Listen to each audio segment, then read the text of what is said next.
We're going to have two speakers tonight. The third one, unfortunately, couldn't make it. So the good news is that we have more time for networking.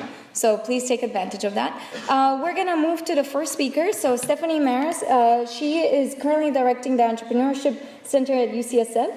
This center delivers programs to help scientists, clinicians, and technologists to commercialize their inventions. She's also an educator in entrepreneurship. She has delivered classes and workshops and mentored teams all over the world, including Russia, Europe, the Middle East, Asia, and Latin America. So she has a lot of experience working with teens and entrepreneurs, young entrepreneurs, just like yourself.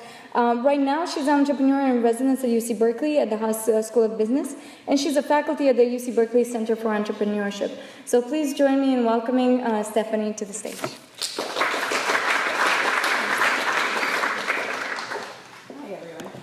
Without getting behind there, can I wander, or is it hard to have a microphone?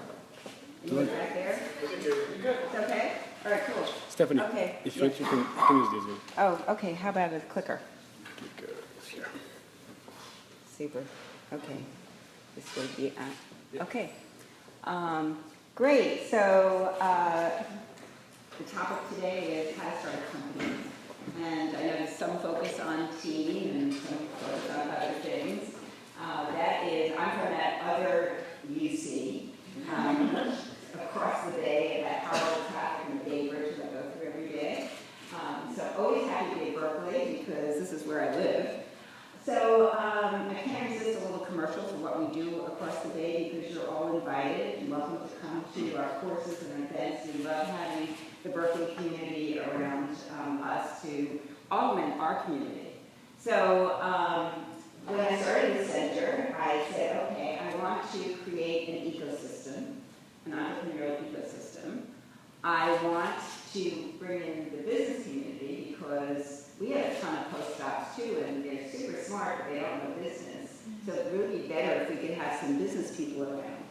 And I want to start companies. I mean, that's what this is about. This is entrepreneurship. Okay, so that's what we do. And this is what we did last year.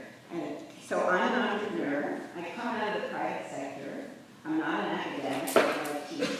And when I came, there was one course that I inherited, and about 100 people had gone through some programs. And this is what we did 3 years later, last year in 2014. So we had a whole bunch of different programs and about 2,300 people who came through them. So it's been fun. And what was it like doing this startup inside UCSF? Well, they gave me basically no money, no staff, and they said, good luck, go for it, you know?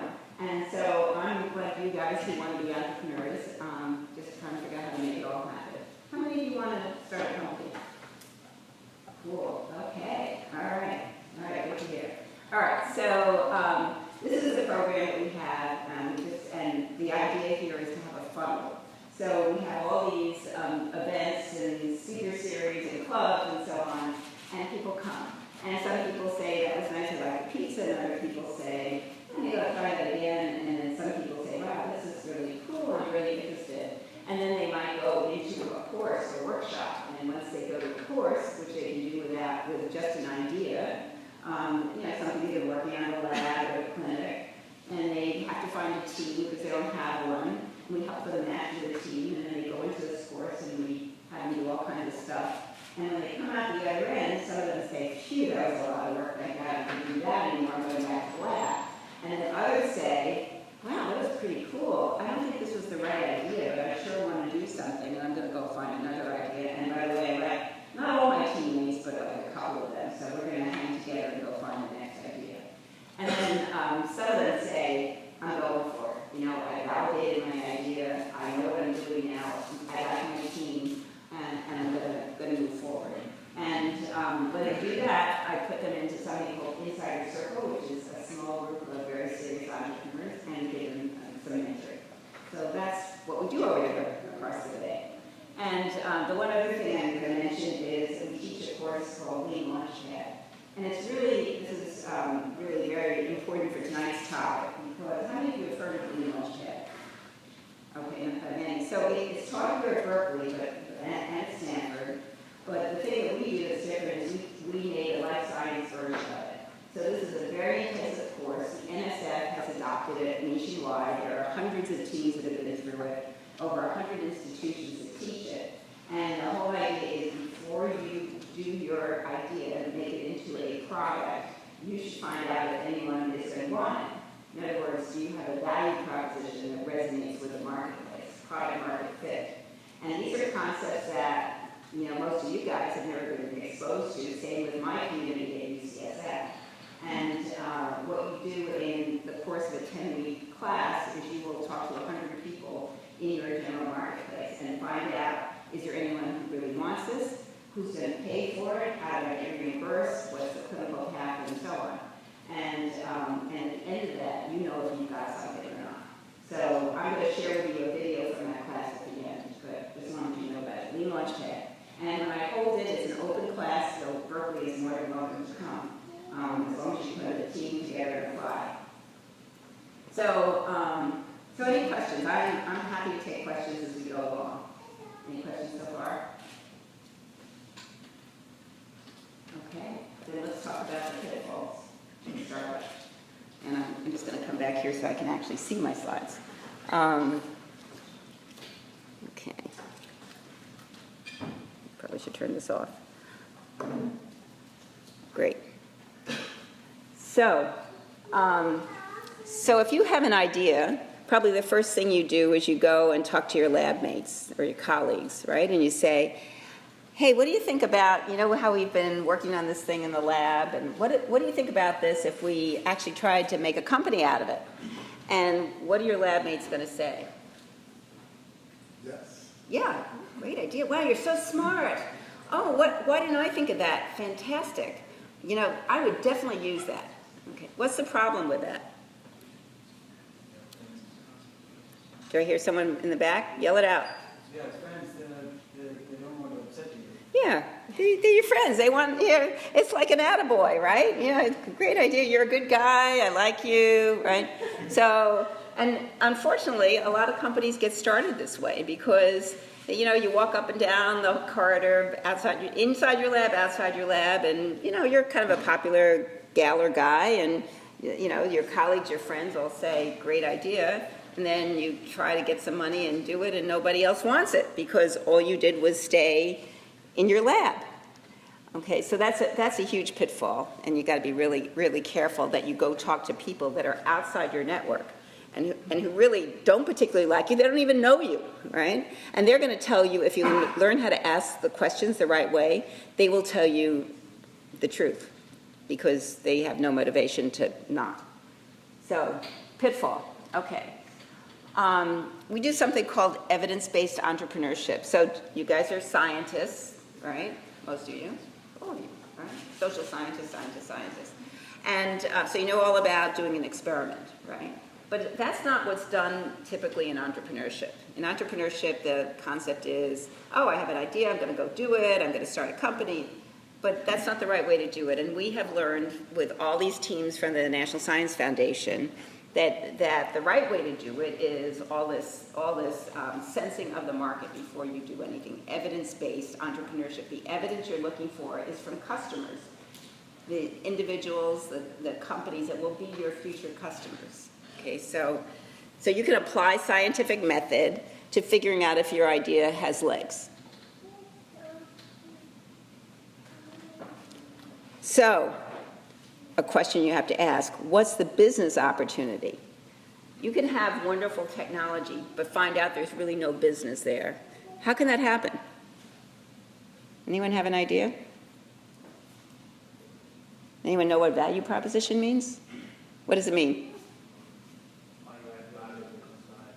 How you add value. Good, yeah. What is it that you're doing that is going to give value to a customer?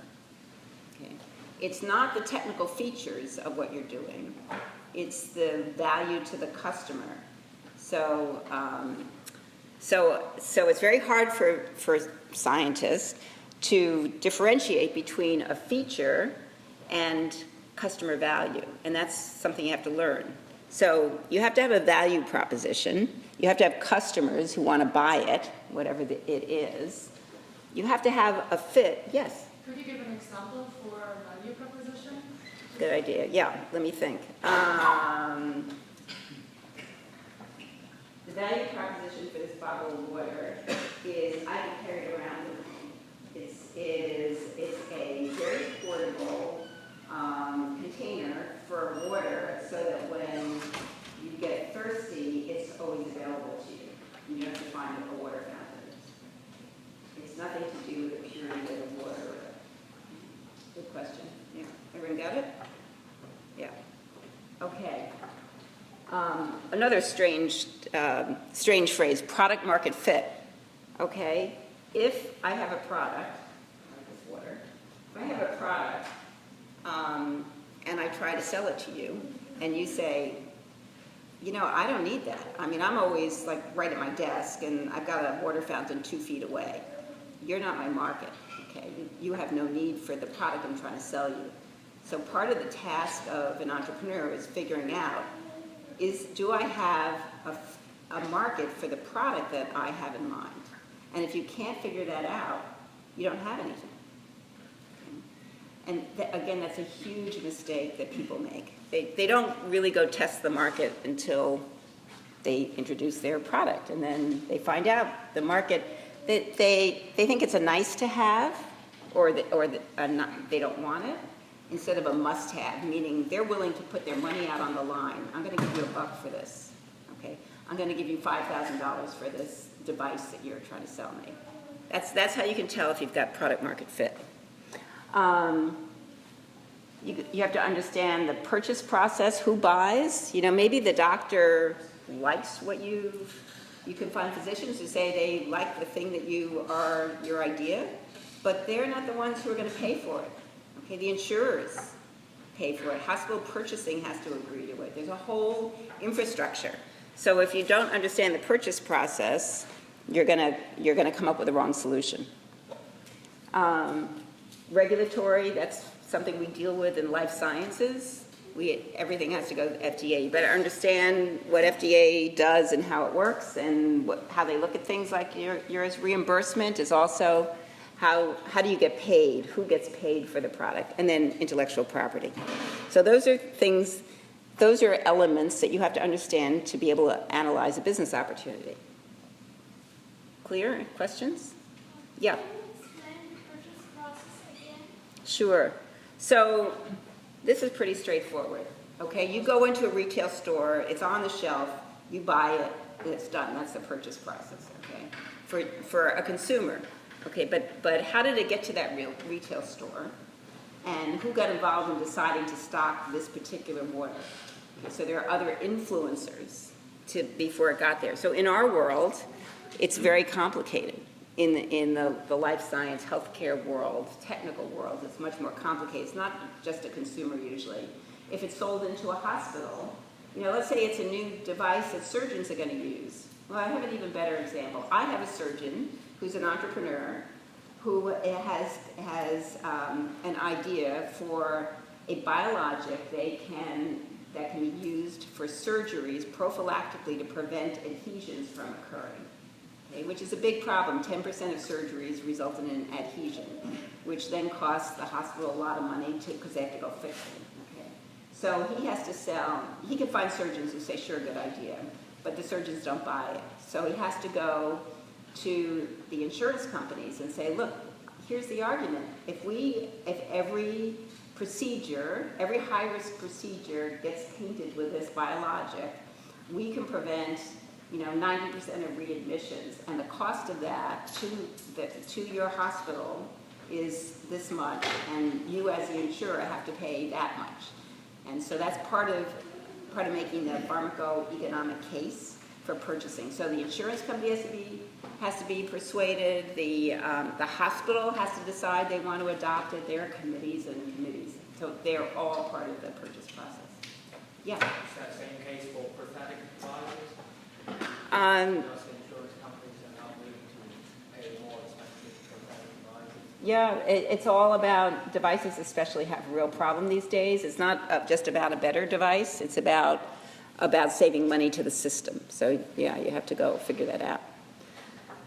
Okay, I better move along because I'm spending all this time on one slide, and that's not what I should be doing. So another problem, another pitfall, lack of focus. Okay, I've met lots of entrepreneurs who say, I've got this this great technology. It can be used for everything. It can be used for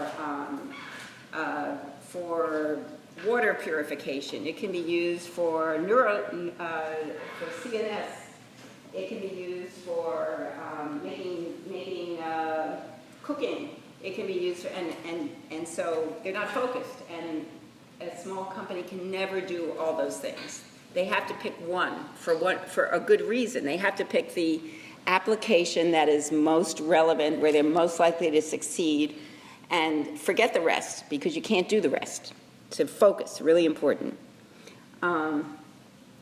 Estimating the marketplace, way overestimating what the real market is. How many billions of dollars is my marketplace? Of course, everyone's going to want to buy it. Well, by the time you segment down your market to the actual small slice of customers who are the target for what you've got, it's not billions. It's something way smaller than that. Hockey stick forecast. I had an entrepreneur walk in my office a few days ago, and he's got a cool idea. It's going to probably not time to go into it, but change the way people who can't speak can deal with the outside world. And so when I looked at his forecast, it was like, well, we're going to start out at $20,000 the first year, $100,000 the next year, $12 million the third year, $25 million the fourth. That's the hockey stick. See, it starts out kind of small and then it goes like that. No one ever believes it. They're not believable numbers. So another pitfall. The wrong team. Okay. So anyone recognize this? What's this from? Come on, you guys watch TV. What is this from? No one ever watched Shark Tank before? No? Shark Tank, you know what it is? Yeah. Yeah? This is the judges from Shark Tank. Yeah, I think that's who they are. Anyway, well, whatever. Okay, so wrong team. How can you get the wrong team? Well, you could go to your two lab mates who you really like and you work well with and say, hey, let's start this company together, the one you think I've got this great idea from. And if they say yes, then it's three of you guys who are all very alike, right? You all come out of the same lab, you all have the same kind of training. Wrong team. Okay, wrong team. You got to figure out what it is you need to move the company forward and then recruit those particular characteristics. It's tricky getting a team. It's tricky working together and having it all work well and be, and one of the things in this Lean Launchpad class is you work as a team and you get to try it out. And it's amazing how when you're under the pressure of the class in this case, which is like a startup intentionally, how people can act like they really would in a startup, and you really get to see how the dynamic is. I had team leaders come to me and say, I don't know what to do. Joseph just won't do anything. He's like sitting on his rear. The rest of us are going crazy trying to do interviews. What do I do? And, and that's like being in a startup. So you got to find the right team. Some people say, well, I don't need a team. I'm just going to go it myself. I'm just, I don't want to share my equity with anyone. And so what's the problem with that? The problem is, there's data on this that shows that teams are more successful in entrepreneurial ventures. Okay, you need other people to talk to. It's just too hard to do this all by yourself. You need somebody else that you can bounce ideas against and have them say, that's stupid, and then be able to try to understand why they think that, and maybe there is a point to that, and so on. So, so you don't want to go by yourself. Okay, not sharing ideas. So sometimes I see an entrepreneur who says, well, I've got this incredible idea, but I can't tell you about it unless you sign a CDA. You know what a CDA is? Well, the lawyers do. Confidentiality agreement. There's not a venture capitalist in the Valley who will sign one when you walk in the door. So you say, look, I don't want to hear anything confidential. Just, let's hear what your idea is. And some people just won't talk about it. So the problem is they're not getting useful feedback. That's how ideas get refined, is by listening to people say, well, have you thought about this angle? Or, what about, this it doesn't feel like this is going to work, so maybe this other approach.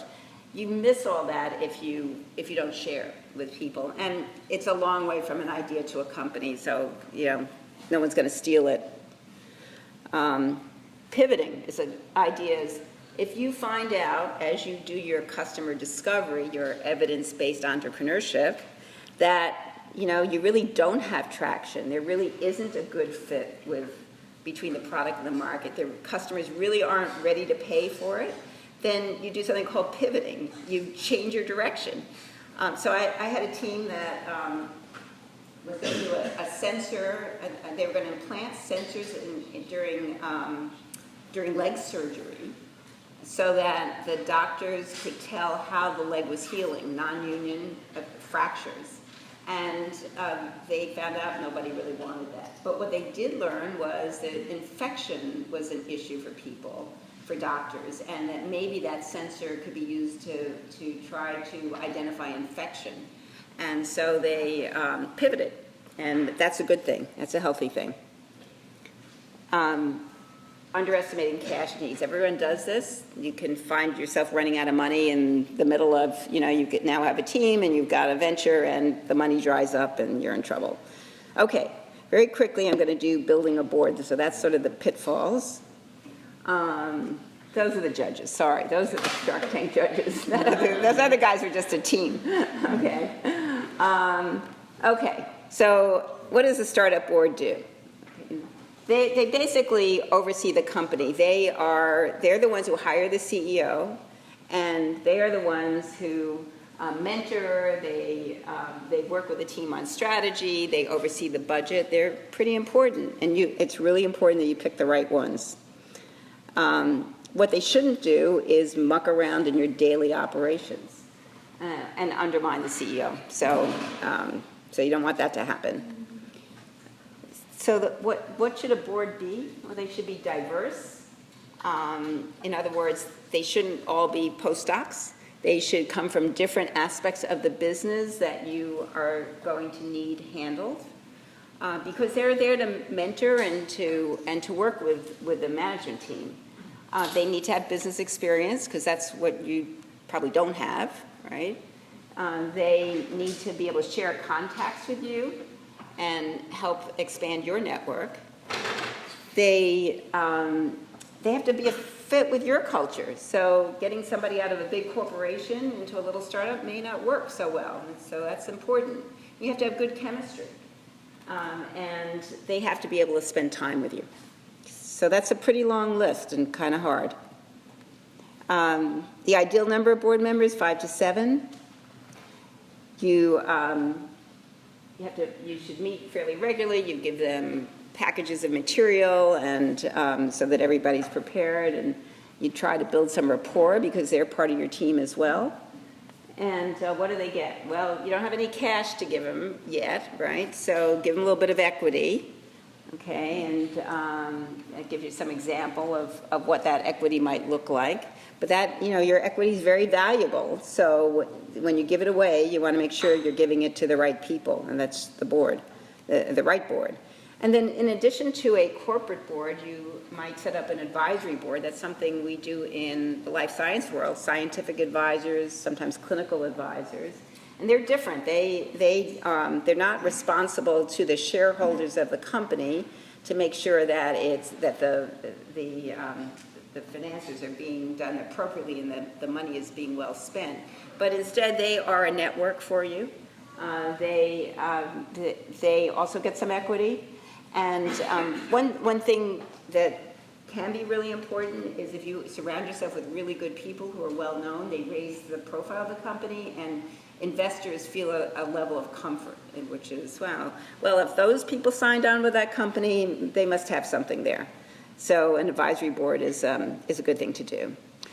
So in summary, we pivot, do it right, and make sure the board has a defined role. You want to get a great team. And do I have to get out of the building means go talk to customers.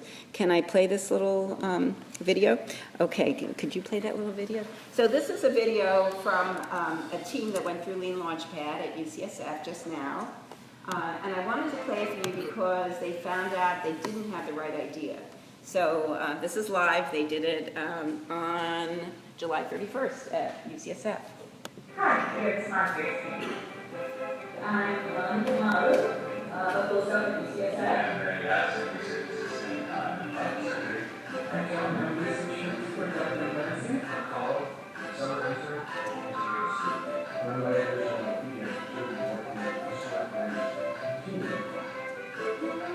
So plant-based is a viral sensor. It is a natural base, but it is for pediatric science. So it goes into practice, and it tells us what is the exact base usage. I'm not gonna wear this. Most kids are not happy to wear braces. It's uncomfortable. It's not very attractive. They don't want to be different from their peers. Once they go to school, we have no idea if the kids take off their braces and just put it in their locker. So when we launched that, we wanted to determine if there were any pathways to commercialization of this device and see if it was viable business.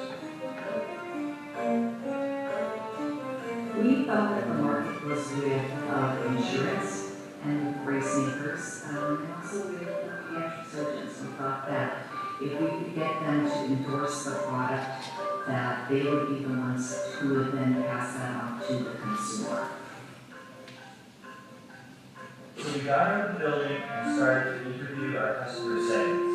We spoke to parents, surgeons, clinicians, orthotists, all to find out more about where our product sits in the market. We found out that the insurance would not reimburse our device. I don't think my insurance company covers. Our insurance company will not pay us. From the surgeons, we had some mixed reviews as they weren't sure how to be able to incorporate the device into the workflow. I would need some more clinical information. I guess it's okay. I don't think this is really that important. On the other hand, when you spoke to parents, they were overwhelmingly welcoming the idea. It was kind of like a natural instinct to them, like, hey, we are doing this treatment, I want to know how is it going. Oh, that's been great for my kids. Any device that allows me to monitor brace compliance would be invaluable to me. Our products were also really used about the device and thought it was a great tool for them to use in the learner patients. You know what, this is a great product, I would put it on my braces. This would be an interesting epidemiological study. Families wanted to know that there was a brace. So we ultimately found that the best way to get it out would be a direct-to-consumer business. We originally wanted to force that with an insurance reimbursement strategy, and after several interviews, we realized that that wasn't the case. We had to pivot and take it direct to consumer. Most parents are willing to pay for this device out of pocket.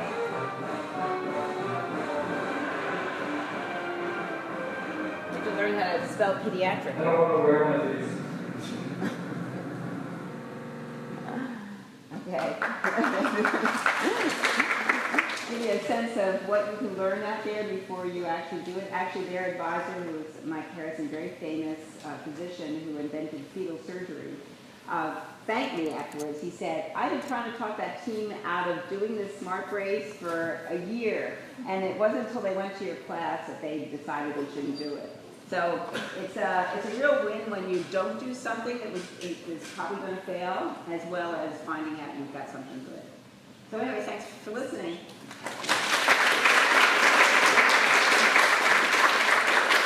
Okay, thank you so much, Stephanie. That was great. We're going to have a bit more time at the end to ask questions, so please start thinking about questions for our speakers. And if you have any urgent questions, we'll take a few now. If not, we're going to wait for the Q&A. Anything burning? Anything you really have to ask right now?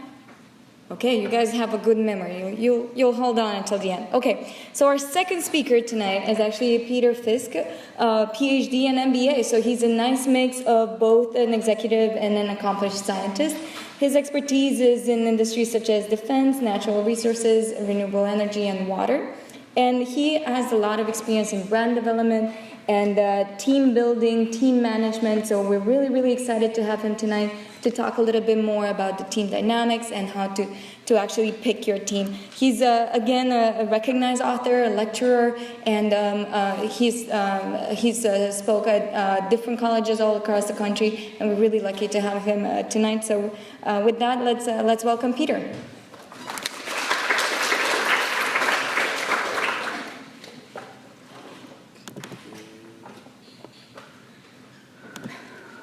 That's not your slide, right?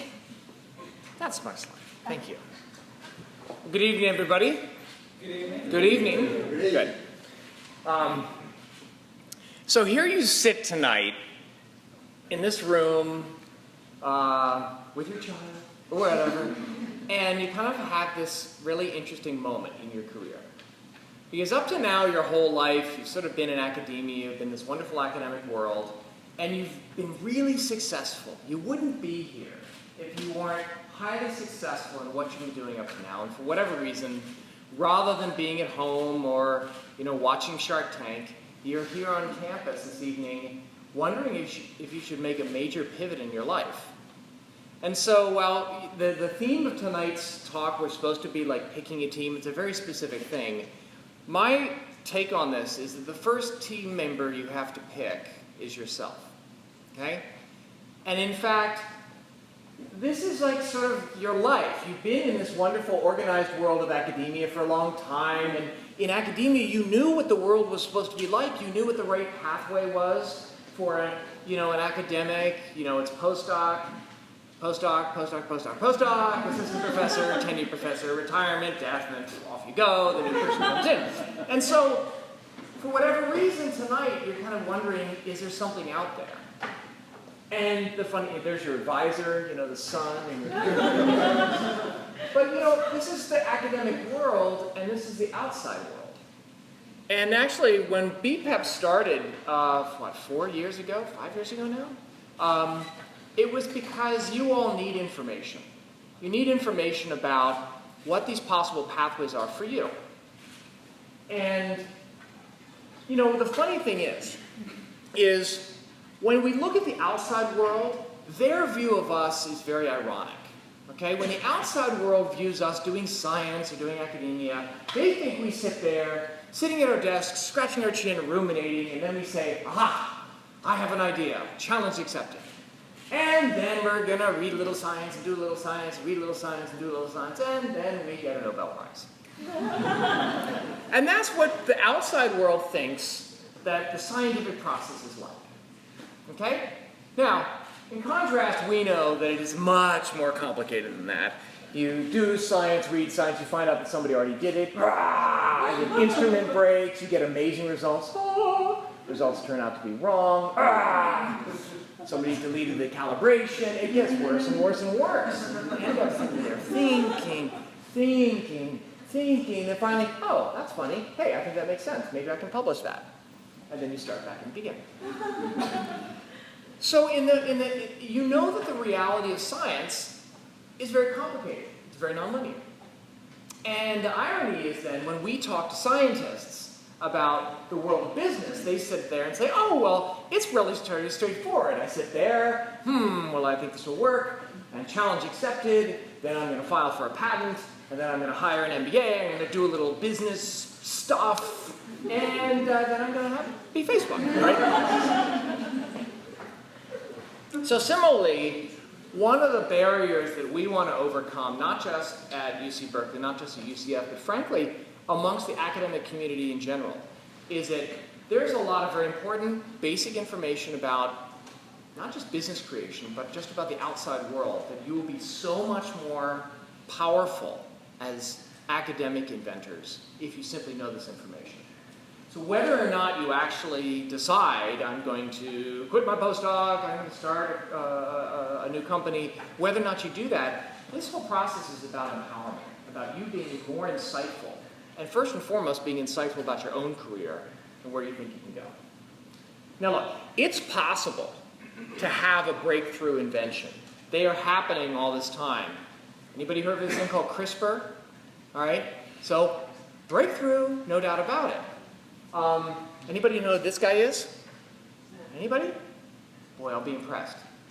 Who is he? Now, nobody knows. His name is Pilkington. Ever heard of Pilkington? Pilkington solved the problem of glass. For thousands of years, people made glass by pouring it out and having to polish it. So plate glass was enormously expensive. And Pilkington realized that you could take molten glass and just pour it out across a bed of molten tin. You'd have a surface with the air on the top and a surface against the liquid metal on the bottom, and you have perfect plate glass. It was a catastrophic discovery. It was a wonderful breakthrough invention.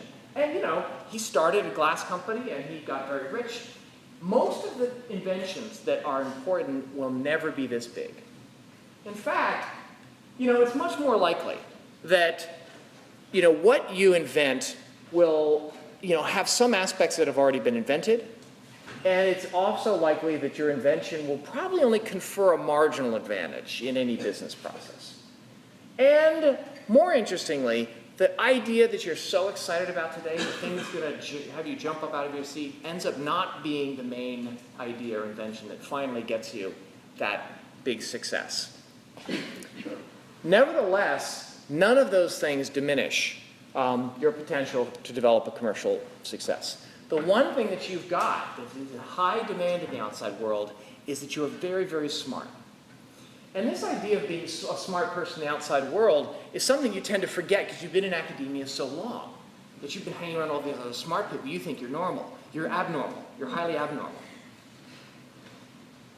I also want to draw a distinction between, you know, what we call about entrepreneurship. So we talk about capital E entrepreneurship. We talk about starting companies, starting businesses. I also want to talk about little e entrepreneurship, which is simply a quality of being entrepreneurial in your life. And I would say that, you know, leading an entrepreneurial life does not necessarily mean that you become a capital E entrepreneur. In some respects, leading an entrepreneurial life is very much what you're already doing in academia. Because one wonderful entrepreneur, Ed Shao, who's an electrical engineer, member of Congress, started a number of companies in Silicon Valley, said, entrepreneurship is not about starting a company. It's about an approach to life. It's about leaving footprints. And frankly, if you think about what's motivated you to be in academia so far, the idea of creating something new knowledge, something useful, that's exactly the instinct of the entrepreneur. So in some respects, you're already entrepreneurs. You've chosen an entrepreneurial path within academia, and now we're going to explore entrepreneurial paths outside of academia. So what's a startup? Anybody want to give me a definition of a startup? What's a startup? Yes, you. It's a new idea that maybe you can help with that. Okay. Anybody else want to add to the definition of startup? A microscope on my dining room table. Wow, exciting. And she's nodding. Yeah, that's on the dining room table. A startup is a temporary organization designed to search for a repeatable and scalable business model. This is a definition that comes from a wonderful guy named Steve Blank, who's taught here at UC Berkeley. He's written a wonderful series of books, and really his methodology is what Stephanie was talking about tonight with Lean Launchpad. The idea is that when you've got an idea, you have a thesis of how it could be valuable, but you don't know. And so a startup is an organization, might be a company, might just be a group, might just be yourself, but it's an attempt for you to go out and figure, will this work? Will people pay for it? Will they pay more than it costs for me to deliver it? Who will pay for it? How, etc. That's called a business model. How will this thing run? And the irony is that searching is, of course, an experimental process. And guess what you guys do? You're experimenting. You're all in academia. And so the irony is that in a startup, what people do is they build something, you know, a microscope on the dining room table. They measure customer response, they measure its ability to do something reliably, and then they learn. And they learn by getting out of the building and talking to people and asking them and showing them the results. Is this interesting? What would you do with this? Would this work this way? And as Stephanie pointed out, 100% of the time, an initial idea has to take a pivot. Because if you're inside academia, you have no idea what's really valuable until you get out there and talk to people. In fact, the whole methodology behind Lean Launchpad is that the sooner that you get to that pivot point, the better off you'll be. The sooner you can stop spending money in one direction and start spending money in a productive direction, the better off you'll be. So I think in many respects, academics make wonderful startup people. Okay? You're accustomed to resolving uncertainty. You're familiar with building and testing hypotheses. You're versatile and multi-talented. You're resourceful, efficient, and penny-wise. You're comfortable with temporary gigs. It's all you've gotten so far in life. And you're able to live on meager wages and work long hours. In many respects, we actually find that the PhDs and the academic side of things are much better suited for entrepreneurship than the MBAs. Not the least of which is the MBAs have to spend a huge amount of money on tuition, et cetera, but the PhDs and the academics are coming in very lean in mindset and able to do a wide variety of things. But. We academics tend to be focused on like new and exotic. So I call it this sort of technophilia. We love new, complex technology. The more complex, the more exciting it is for us. The other thing we don't do very good is we don't get out and talk to people. We would love to just go look it up. And a wonderful piece of advice I got when I was starting my first company, somebody told me, he said, 6 months in the lab will save you a 15-minute phone call. I'm like, wow, interesting. Think about that. Academics like complexity. The more interesting intellectually it is, the more exciting it is for us. And we academics, we like to teach. We often don't like to sell. And often we actually don't like to listen very much. And so one of the critical lessons in the Lean Launchpad methodology is not just getting out of the building, but not just getting out of the building and like yapping at 100 people, but getting out of the building and actually asking people, what do you think? What would you do? Who should I talk to? Those are probably some of the most important questions when it comes to starting a venture. Now, whether or not you start a company, I think it's very valuable for you in academia, even if you remain in a scholarship environment, to think like an entrepreneur. And here's why. The reward system in academia and industry is very different, and it's important for you to understand the differences. It's not that one is good and the other is bad, they're just different. It's good to keep scholarship and practicality in mind. It's good to think about problems in the larger world, and it's good to think about simple solutions, because as it turns out, simple solutions are often the blockbusters, the ones that really make a difference in society. Also, thinking entrepreneurially helps you test yourself. You sit there in the lab, you sit here at UC Berkeley for 2 years working on something, and you might be afraid to ask yourself, is this the most important thing that I could be working on? Is this really going to be a blockbuster? That sort of introspection on the part of a scholar is very healthy and very important. And you should be asking that question whether or not you want to start a company. And also, being aware of what's going on in industry and the outside world simply enables you to understand like what's going on with the competition. Or, potentially even better, I'm doing something really interesting here in academia. I know that this company is also in the same space. I wonder if they'd be interested in collaborating or maybe funding me. Who knows? But as soon as you get out and start asking those questions, you're going to find out.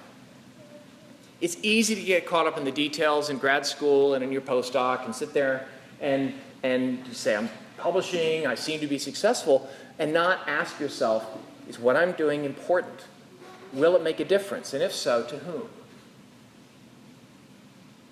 And I would say there are lots of different ways for you to be entrepreneurial, even as a grad student, even as a postdoc. You don't have to start a company.